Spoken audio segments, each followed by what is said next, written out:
شهر هنوز بیدار نشده بود، اما کوچه ها allakay صدای ماشین ها را داشتند. من اون وقت جوان بودم و فکر میکردم که زندگی تنها از پول و آزادی عبارت است. دوستانم هر شب مرا به جایهای میبردند که در آنجا خنده بسیار بود، ولی آرامی نبود. مادر بارها گفت که راهی که من انتخاب کردم مرا به جای خوب نمیبرد. او آرامانه مصلحت میداد، ولی من سخنهای او را مثل صدای دور میشنیدم. من نماز را جدی نمیگرفتم. وقتی از نزد مسجد میگذاشتند، تنها با آدمان مینگرفتم که سرخم میکردند و فکر میکردم که من هنوز جوانم و وقت بسیار است. در دل من غرور بود. من باور داشتم که هر مشکل را خود حل کرده میتوانم. اما زندگی آرامانه تغییر میافت. پولی آسان مرا بیشتر به خود میکشید و شمالی سرد از بین خانه ها میگذشت. من از خانه برآمدم. حتی نمیدانستم که بعد چند ساعت حیات من دیگر می شود. تلفن زنگ زد. دوست مرا دعوت کرد. ما واخوردیم. کمی صحبت کردیم و ناگهان همه چیز زود شد. صدای ترمز ماشین، قدم‌های وزنین و بعد دستی سختی که کتف ورا گرفت. من فقط حیران شدم. سوالهای زیاد، چهره‌های جدی و چشمانی که به من باور نمی‌کردند. من کوشش کردم فهمانم، ولی سخنها در گلویم می‌ماندند. دستبند به دستم زدن و صدای متلی خنک دلم را لرزاند. در ماشین پلیسیا نشسته بودم و از تیرزه به کوچه ها می‌نگریستم. آدمان می‌گذشتند، زندگی ادامه داشت، ولی برای من وقت گویا ایستاده بود. در آن لحظه اولین بار ترس را حس کردم. نه ترس زندان، بلکه ترس آن که شاید من راه خود را گم کردم. دری آهنین با صدای سخت بسته شد. این صدا در گوشم مدت دراز صدا میداد. خنک بود، دیوارها سرد و چراغ زرد همه چیز را غمگین نشان میداد. مردانی که در داخل بودند با من با نگاه‌های کوتاه نگریستند و باز به فکرهای خود برگشتند. شب اول درازترین شب زندگی من شد. من به فرش سخت نشسته به دیوار تکیه کردم. در سر سوالهای زیاد بودند. چرا من؟ چگونه اینجا آمدم؟ و آیا برآمدن ممکن است؟ خواب نمی برد. تنها صدای قدم‌ها از دالان و نفسی وزنین محبوسان شنیده میشد. در یک کنج کامرا مردی آرام نشسته بود. او چیزی نمی گفت، تنها بازن با آسمان می نگریست، گویا در آنجا جواب باشد. من اول به او اهمیت ندادم. دلم پر از غضب و پشیمانی بود. من فکر میکردم که این تنها یک دوره موقتی است و به زودی همه چیز مثل پیش می شود. اما شب به من نشان داد که انسان وقتی تنها میماند از همه بیشتر با خود روبرو می شود. روز دیگر وقت چشمانم را گشادم، چراغ زرد هنوز همان طور می سوخت. در کامرا هوا وزنین بود. مردانی که شب خاموش بودند آهسته آهسته بیدار می شدند. من خود را بیگانه حس می کردم. گویا به جهان وارد شده باشم که قاعده های خود را دارد. در کنج کامرا همان مرد آرام نشسته بود. او آرامانه به جایش رست شد، دستهایش را بالا برد و به نماز آغاز کرد. حرکتهای او سست و با احتیاط بودند. گویا هر یک سجده برای او معنای عمیق داشته باشد. من به او نگاه می کردم و نمی فهمیدم که چگونه انسان در چنین جای آرام بوده می تواند. صبح دیگر وقتی مرد آرام به نماز ایستاد، من تنها به او نگاه می کردم. در دلم حس عجیب پیدا شد. نه شرم، نه ترس، بلکه خواهشی فهمیدن. او پس از نماز به من نگاه کرد و با تبسم پرسید که آیا می خواهم همراه باشم. من اول خاموش ماندم. دستهایم وزنین بودند، فکرهایم پریشان، ولی بعد آهسته برخاستم. حرکت ها رو درست نمی دونستم، کلمه ها رو نمی فهمیدم، اما دلم می خواست کوشش کند. وقتی پیشانی به زمین رسید، گویا بار وزنین از کتفایم کم شد. نماز کوتاه بود، اما برای من آن مثل آغاز صحیفه نو بود. بعد از آن من آرامتر نفس کشیدم. شبی که بعد آمد، اولین شب بود که به فکرهای سخت کم خواب رفتم. من هنوز همان انسان بودم، ولی در دلم چراغ خرد روشن شد. صبح دیگر وقتی مرد آرام به نماز ایستاد، من تنها به او نگاه میکردم. در دلم حسی عجیب پیدا شد. نه شرم، نه ترس، بلکه خواهشی فهمیدن. او پس از نماز به من نگاه کرد و با تبسم پرسید که آیا میخواهم همراه باشم. من اول خاموش ماندم. دستهایم وزنین بودند، فکرهایم پریشان، ولی بعد آهسته برخاستم. حرکت‌ها رو درست نمی‌دونستم، کلمه‌ها رو نمی‌فهمیدم، اما دلم می‌خواست کوشش کند. وقتی پیشانی به زمین رسید، گویا بار وزنین از کتفایم کم شد. نماز کوتاه بود، اما برای من آن مثل آغاز صحیفه نو بود. بعد از آن من آرامتر نفس کشیدم. شبی که بعد آمد، اولین شب بود که به فکرهای سخت کم خواب رفتم. من هنوز همان انسان بودم، ولی در دلم چراغ خرد روشن شد. روزها آهسته می‌گذشتند. وقت در زندان دیگر خیلی حرکت می‌کرد، نه با ساعت، بلکه با فکرها. من هر سحر با صدای قدم‌ها بیدار می‌شدم و به دیوارهای خاکستری می‌نگریستم. پیشتر این دیوارها مرا نفسگیر می‌کردند، اما حالا آنها مثل آینه بودند که من خود را در آنها می‌بینم. مرد آرام به من آهسته آهسته سوره‌های کوتاه را یاد می‌داد. او هیچگاه مجبور نمی‌کرد، تنها با صبر گوش می‌کرد. من می‌فهمیدم که نماز تنها حرکت نیست، آن گفتگو با دل است. وقتی کلمه‌ها در زبانم پیدا می‌شدند، من حس می‌کردم که درون من آرام می‌شود. مناسبت دیگر محبوسان نیز تغییر یافت. آنها دیگر مرا مثل پیش نمی‌دیدند. بعضن کسی نزدیک می شد و پرسش می کرد که چگونه انسان می تواند در چنین جای آرام باشد. من جوابی تیار نداشتم. تنها می گفتم که شاید صبر انسان را نگاه می دارد. شبها من با مادرم نامه می نوشتم. در هر جمله کوشش می کردم که راست قول باشم. من بار اول درک کردم که انسان می تواند حتی در جای تنگ هم آزادی باطنی پیدا کند. یک روز فضای کامرا ناگهان وزنین شد. جنجال بین دو محبوس آغاز یافت. آوازها بلند شدند. غضب در هوا مثل دود پهن گردید. پیشتر من شاید به چنین حالت همراه می شدم، ولی حالا دلم نمی خواست باز به همان راه برگردم. من در کنج ایستاده نفسی چقور کشیدم. مردی آرام به من نگاه کرد، گویا بی سخن می گفت: صبر کن. آن لحظه برای من امتحانی واقعی بود، انتخابی بین غضب و آرامی. جنجال زود خاتمه یافت، ولی در دل من حسی قوی پیدا شد. من فهمیدم که تغییرات تنها در نماز نیست، بلکه در قرارهای هر روز است. شاید انسان در همین لحظه های خرد راه خود را معین می کند. بعد از آن روز من بیشتر به فکر می رفتم. من می فهمیدم که زندان می تواند انسان را شکند، ولی می تواند او را از نو سازد اگر دل آماده باشد. شب بود که آسمان پس پنجره ها تاریک می نمود. من نشسته بودم و به فکر خانه رفتم. مادر را تصور می کردم که در خانه آرام می نشیند. من می دانستم که او هر شب برای من دعا می کند. در خیالم او را دیدم. رویش با اشک، دستهایش بالا. آن تصویر دل مرا گرم کرد. من حس کردم که گرچنده بین ما مسافت زیاد است، دعای او به من می رسد. این فکر به من قوت داد. آن شب من نمازی درافستر خواندم. کلمه هایی که پیشتر تنها صدا بودند، حالا معنا پیدا می کردند. من از خدا نه آزادی، بلکه راهنمایی می خواستم. من می خواستم که وقتی از اینجا می برایم دیگر همان انسان نباشم.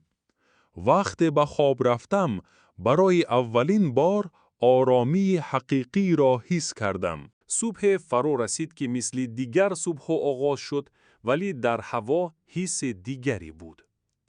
قدم‌های پاسبان در دالان بلندتر صدا می دادند. ناگهان نام مرا خواندند. دلم تز تز میزد. من آرام برخاستم، گویا نمیخواستم به خود امید زیاد دهم. در آهنین باز شد. این همان دری بود که یک روز با صدای سخت پشت من بسته شده بود. حالا باشد آن آرامانه گشوده میشد. من به بیرون قدم گذاشتم. نوری офтоб ба чашмонам расид ва ман барои як лаҳза чашмонамро бастам. ҳавои озод дигар бӯй дошт, бӯи умед. ман ба қафо нигоҳ кардам. камера, деворҳо ва рӯзҳои гузашта мисли орзуи дур менамуданд. марди ором ба ман бо табассум нигоҳ кард ва танҳо гуфт: ҳақиқии озодӣ аз дил сар мешавад. суханҳои ӯ дар гӯшам монданд. вақте аз дарвозаи калон берун шудам, қадамҳоям суст буданд. من دیگر آن جوانی نبودم که با غرور وارد اینجا شده بود. در دلم آرامی بود و همزمان مسئولیت نو، زندگی رو دیگر ادامه دادن. بعد از آزادی اولین جایی که رفتم مسجد بود. من در نزد در ایستاده چند لحظه فکر کردم. پیشتر از چنین جایها زود میگذشتم، ولی حال و دلم میخواست در آنجا آرام شود. در داخل مسجد هوا آرام بود. آدمان به صدا نشسته بودند. من نماز 2 رکعت خواندم و حس کردم که گویا صحیفه نوی زندگی آغاز می شود. پس از آن من کوشش کردم کاری حلال یابم. این آسان نبود. بعضی‌ها به گذشتم با شبهه می نگریستند. اما من صبر کردم. روزها می گذشتند. من به عائله بیشتر وقت می دادم. به مادرم کمک می کردم. بعضن صدقه می دادم. حتی اگر مبلغ کم باشد هم. من می فهمیدم که برکت در نیت است، نه در اندازه پول. شبها وقتی به آسمان می نگریستم، به خود می گفتم که زندان مرا از نو ساخت. من دیگر نمی خواستم به راه‌های کهنه برگردم. هر یک نماز به من یادرس می کرد که انسان می تواند از تاریکی به روشنایی گذرد. یک شب من با مادرم در حولی خانه نشسته بودم. شمال ملایم برگ‌های درخت را جنباند. او به من نگاه کرد و با آوازی آرام گفت که همیشه باور داشت که من تغییر می‌یابم. من سرخم کردم، زیرا می‌دانستم که دعای او مرا نگاه داشت. من به روزهای گذشته فکر کردم، به دیوارهای خنک، به شب‌های تنهایی و به اولین نمازی که با ترس خوانده بودم. همه آن لحظه‌ها مرا به اینجا آوردند. من فهمیدم که بعضن انسان باید گم شود تا راه خود را پیدا کند. به آسمان نگریسته در دل گفتم: زندان مرا نشکست، آن مرا بیدار کرد. من نمیدانم که آینده چی می‌آورد، ولی میدانم که هر قدم باید با ایمان باشد. قصه من شاید به کسی امید دهد. امیدی که حتی پس پنجره ها هم دل میتواند آزاد شود. زیرا تغییرات از یک لحظه آغاز می شود. از یک قرار، از یک نمازی ساده. یک شب من با مادرم در حولی خروم روزها پس از آزادی آرام میگذشتند. اما در هر قدم من حس می کردم که گذشتم مثل سایه همیشه با من راه می رود. صبح وقتی از خانه می برآمدم، کوچه ها همان کوچه ها بودند، اما نگاه های آدمان دیگر خیل می نمودند. بعضی ها مرا می شناختند، بعضی ها تنها با کنجکاوی می نگریستند. من کوشش می کردم به این اهمیت ندهم، ولی در دلم حسی وزنینی پیدا می شد. یک روز از نزد مغازه می گذشتم. 2 جوان آرامانه چیزی گفتند و بعد به من نگاه کردند. من گویا صدای آنها را نشنیدم، اما درک کردم که سخن درباره من است. قدمهایم را سست کردم، نفسی چکور کشیدم و به خود گفتم که راه نو همیشه با صبر آغاز می شود. در بازار پیرمردی که مرا از کودکی می شناخت به من سلام داد. سلام او آرام و به حکم بود. ما چند لحظه صحبت کردیم. او گفت که هر انسان می تواند خطاگی کند، اما مهم آن است که بعد از آن چگونه زندگی می کند. سخنهای او دلم را سبک کردند. من فهمیدم که نه همه آدمان تنها با گذشته می نگرند. بعضی ها تغییرات را می بینند. با وجود این، شبها وقت تنها می ماندم، فکرهای زیاد به سرم می آمدند. من به خود سوال می دادم آیا واقعا می توانم از نو آغاز کنم؟ آیا آدمان روز مرا بدون شبهه قبول می کنند؟ در چنین لحظه ها من نماز می خواندم و بعد چند دقیقه خاموش می نشستم. آهسته آهسته دلم آرام می شد. یک شام وقتی از کار برمیگشتم، کودکی در کوچه به من تبسم کرد. اون تبسمی ساده بود ولی برای من معنای کلان داشت. من حس کردم که زندگی نه تنها از نگاه‌های سخت عبارت است، بلکه از لحظه‌های خرد امید نیز عبارت است. من قرار دادم که به گذشته همچون درس نگاه کنم، نه همچون زنجیر. هر قدمی که به پیش می‌گذاشتم مثل اثبات آرام بود، اثباتی که انسان می‌تواند دیگر شود حتی اگر جهان به او شبهه کند. آن روزها با من آموختند که آزادی تنها بیرون بودن نیست. آزادی آن است که دلت از ترس سخنهای دیگران خلاص شود. وقت این را فهمیدم، نگاه‌های مردم دیگر آنقدر وزنی نبودند. من راهم را ادامه دادم با قدم‌های آرام ولی با نیت قوی. من سر خم کردم، زیرا می دانستم که دعای او مرا نگاه داشت. من به روزهای گذشته فکر کردم. به دیوارهای خنک، به شبهای تنهایی و به اولین نمازی که با ترس خوانده بودم. همه آن لحظه ها مرا به اینجا آوردند. من فهمیدم که بعضن انسان باید گم شود تا راه خود را پیدا کند. با آسمان نگریسته در دل گفتم زندان مرا نشکست، آن مرا بیدار کرد. من نمیدانم که آینده چی میآورد، ولی میدانم که هر قدم باید با ایمان باشد. قصه من شاید به کسی امید دهد. امیدی که حتی پسی پنجره ها هم دل می تواند آزاد شود. زیرا تغییرات از یک لحظه آغاز می شود. از یک قرار. از یک نمازی ساده. بعد روزهایی که با نگاه‌های مردم عادت کردم، مشکلی نو پیش آمد. پیدا کردن کاری حلال. صبح بر وقت از خانه می برآمدم و به جایهای گوناگون می رفتم. هر دری که می کوفتم امید داشتم که این دفعه جواب مثبت می شود. بعضی ها با احترام گوش می کردند، بعضی ها تنها سر جنبانده می گفتند که جای نیست. در اول من خود را ناامید حس می کردم. پیشتر پول به آسانی می آمد ولی حالا هر قدم سنجش بود. من به خود می گفتم که راه آسان دیگر برای من نیست.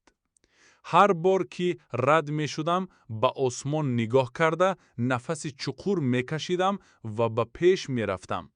یک روز وقتی قریب از جستجو خسته شده بودم به یک استاخانه کوچک وارد شدم.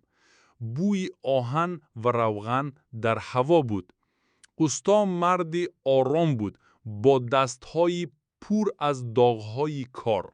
او به سخنهای من با دقت گوش کرد و بعد گفت که کار آسان نیست، ولی اگر می خواهم می توانم کوشش کنم. روزی اول دشوار بود. دستانم زود خسته می شدند. لباسم پر از چنگ و روغن می گشت. ولی در دلم حسی دیگر پیدا شد. حسی آن که من با راه درست قدم می زنم. هر ضربه اسباب مثل یادرسی بود که زندگی از نو ساخته می شود. وقتی اولین معاش را گرفتم، پول را به دستم گرفتم و چند لحظه به آن نگاه کردم.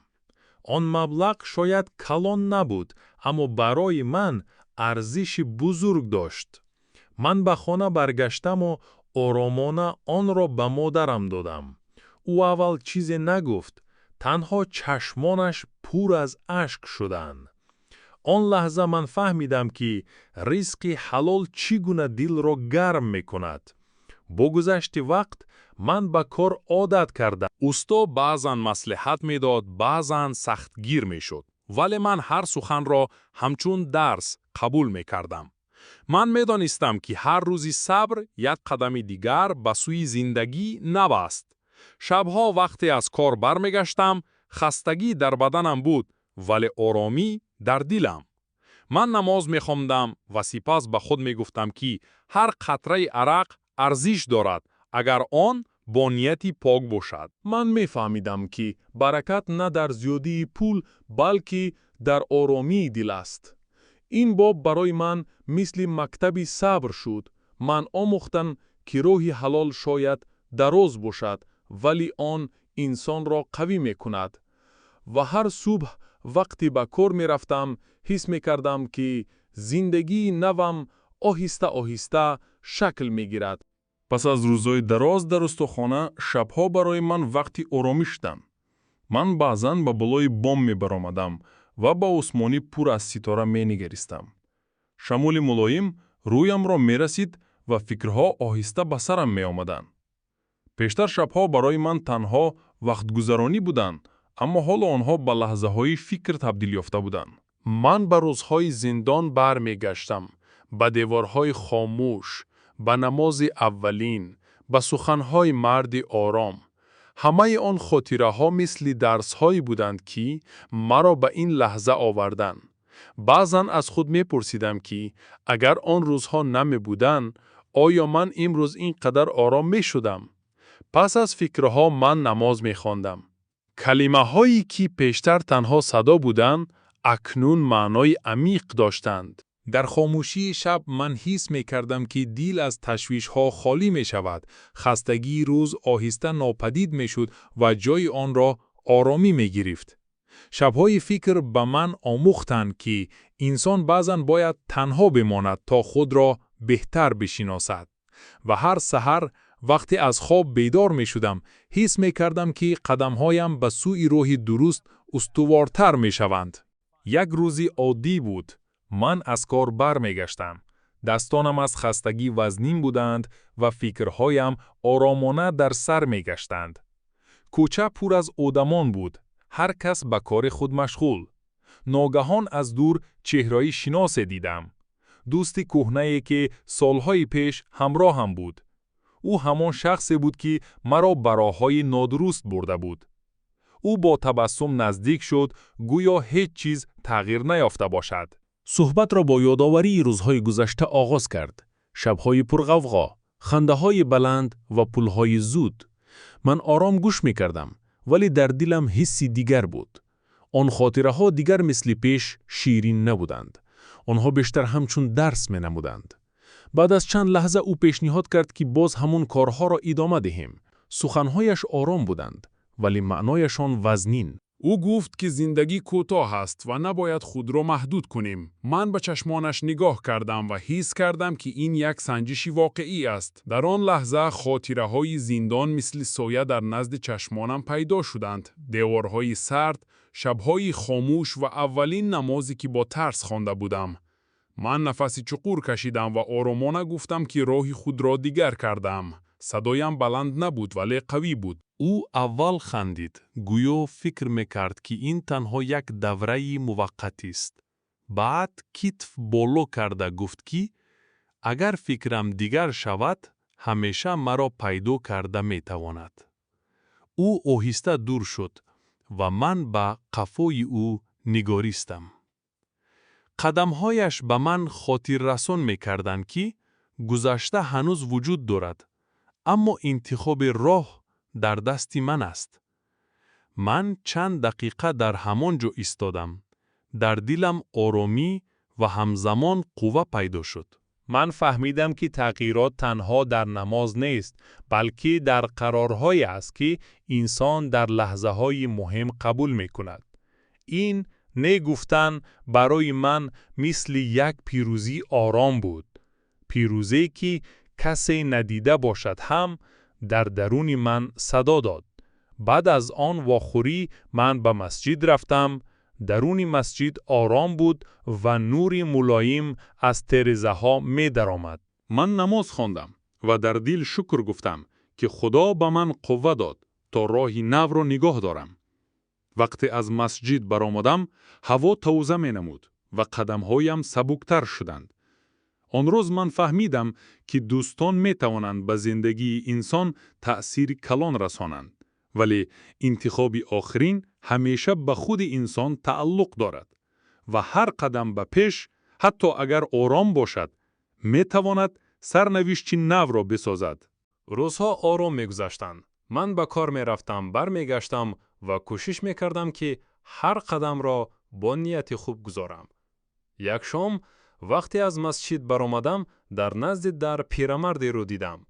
او آرام نشسته بود، سر کمی پایان و دستهایش به عصا تکیه می‌کردند. چهرهش خسته می‌نمود، ولی در چشمانش صبر بود که سخن نمی‌گفت. آدمان از نزد او می‌گذشتند. بعضی‌ها نگاه می‌کردند، بعضی‌ها سر و سیمه راهشان را ادامه می‌دادند. من چند لحظه دور ایستاده فکر کردم. پیشتر شاید به توقف می‌گذشتم، اما حالا دیلم نمی‌گذاشت. من آهسته نزدیک شدم و به آن که سخنی زیاد گویم، مبلغی کمی به دستش گذاشتم. پیرمرد به من نگاه کرد و تنها دعا کرد. آواز او پست بود، ولی در آن گرمی حس می‌شد. من چیزی نگفتم، تنها سر جنباندم و دور شدم. هنگامی که از مسجد دور می شدم، در دلم آرامی عجیب پیدا شد. گویا این عمل خرد پیش از همه به خودی من کمک کرد. آن شب من بسیار فکر کردم.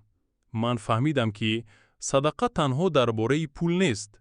آن درباره نیت و مهربانی است. حتی مبلغ کم می تواند دل انسان را روشن کند اگر آن از دل داده شود. من به یاد آوردم که چگونه در زندان آدمان با یک تبسم همدیگر را دستگیری می‌کردند. بعد اون روز من کوشش کردم که نیکی‌ها را پنهانی انجام دهم.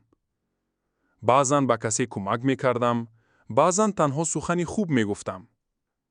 من درک کردم که تغییرات تنها در نماز نیست، بلکه در رفتار هر روزه است. شب وقت به خانه برگشتم، مادرم پرسید که چرا امروز چهره‌ام آرامتر است. من تنها تبسم کردم و گفتم که اوزی خود بود. در دل می دانستم که نیکی خرد می تواند به زندگی نور آورد. صدقه پنهانی برای من به یک عادت تبدیل یافت. عادتی که مرا به یاد می آورد که انسان می تواند حتی با قدم‌های خرد راه خود را روشن کند.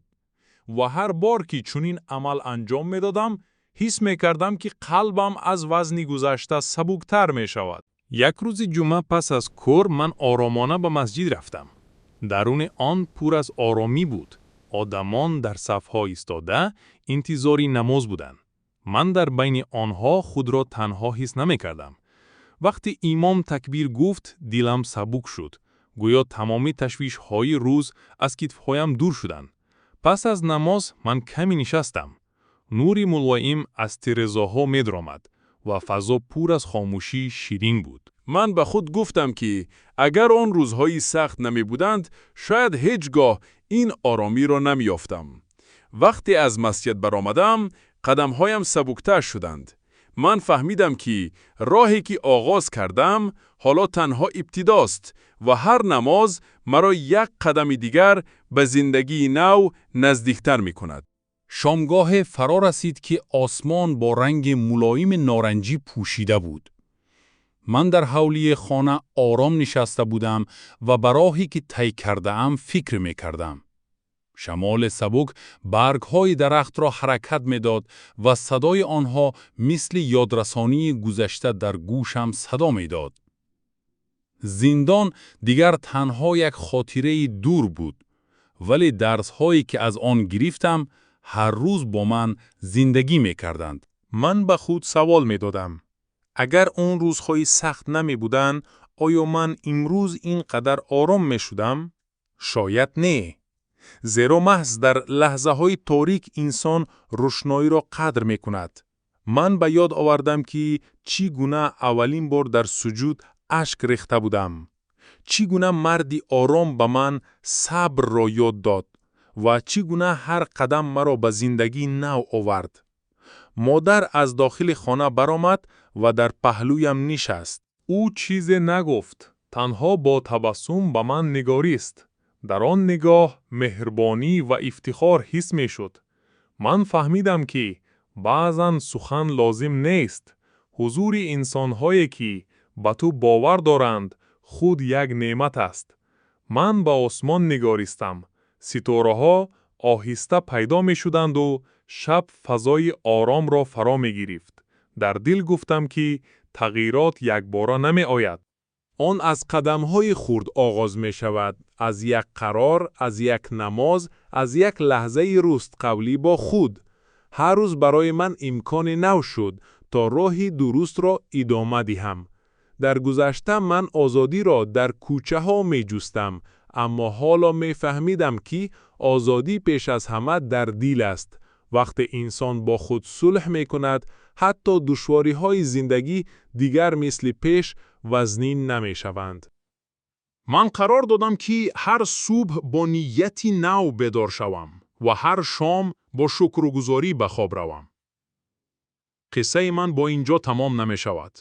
آن تنها آغاز راه است که هر روز ادامه دارد. من می دانم که در پیش امتحانهای دیگر هستند، ولی اکنون ترس ندارم. زیرا من درک کردم که انسان می تواند از تاریکی برآید اگر روشنایی را در دل نگاه دارد. من آهسته برخاستم، به آسمان نگاه کرده تبسم کردم و به خود گفتم: زندگی ادامه دارد و هر قدم می تواند ابتدای تغییر نو باشد. این قصه به شما می فهماند اگر شما به سوی الله یک قدم نزدیک شوید، او به سوی شما 10 قدم نزدیک می شود. اگر الله با شما باشد، هیچ چیز نمی تواند به شما ضرر رساند.